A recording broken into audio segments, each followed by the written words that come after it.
warahmatullahi wabarakatuh. Saya Arif Pangarso. Kali ini mencoba menjelaskan mengenai force code deployment.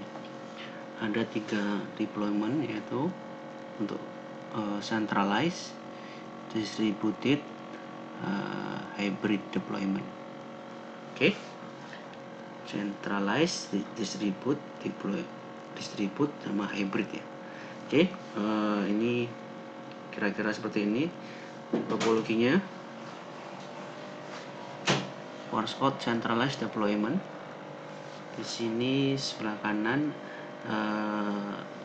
data center ya. Ada 2 data center. Di topologinya ada 2 data center ya.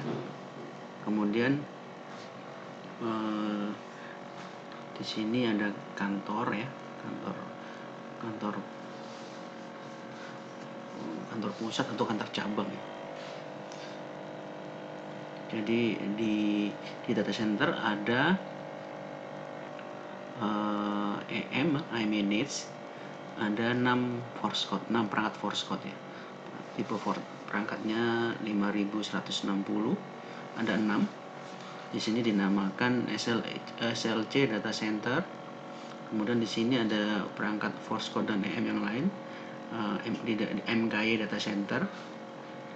Ada IMNITs juga sama 6 appliance force code. Terus perangkat force code, semua perangkat force code terhubung ke core switch, dan cabang-cabang yang lain juga terhubung ke kantor pusat, kantor cabang. Kemudian di samping itu juga terhubung ke perangkat security yang lain, seperti ya misalkan ini firewall, CM, endpoint management ya, misalkan atau advanced threat detection dan lain sebagainya. Jadi untuk yang centralized ini, semua perangkat force code dipasang di data center ya. Kemudian ini ada 2 data center bila bisa berfungsi sebagai failover ya. Misalkan SLC data center ada problem, MKY data center yang menghandle-nya. Atau bisa juga bagi beban, misalkan ada usernya ada 20.000, di sini 10.000, di sini 10.000 gitu ya, bagi beban.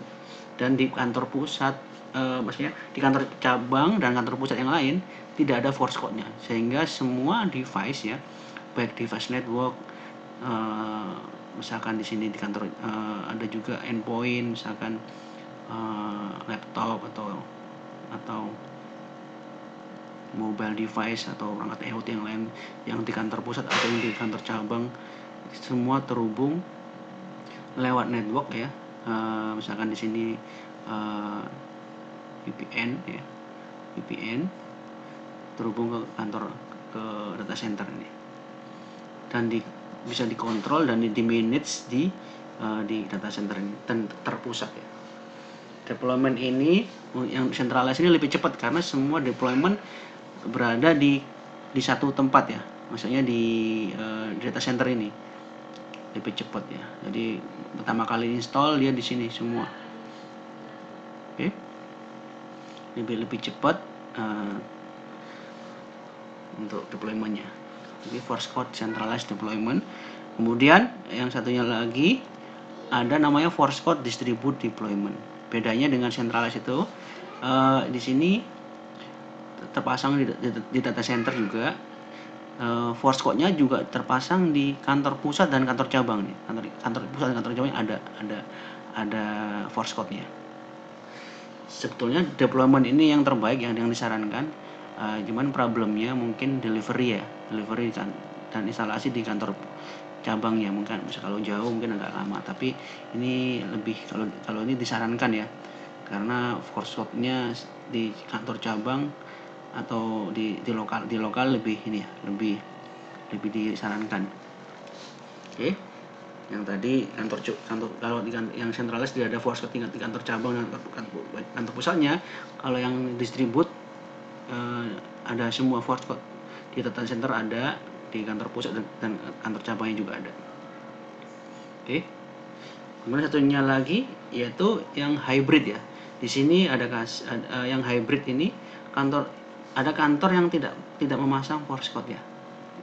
Nah, dalam kasus ini endpoint yang nggak ada force code-nya bisa di manage di manage di data center atau di kantor cabang yang lain misalkan. Ini tergantung oleh manage-nya. Misalkan manage bisa diatur, misalkan kantor cabang yang nggak ada force code-nya bisa di manage oleh kantor cabang yang lain ya. Jangan jika fail, ini bisa juga di manage sama yang lain ya. Maksudnya misalkan yang manage-nya misalkan ini SLC data center fail, bisa di-handle oleh MKI data center. Kira-kira seperti itu. Ada 3 deployment ya. Force code centralized deployment, force code distributed deployment. Ini yang disarankan, tapi mungkin problemnya instalasi di setiap cabang yang mungkin membutuhkan waktu. Kemudian force code hybrid deployment. Demikian, semoga bermanfaat. Assalamualaikum warahmatullahi wabarakatuh.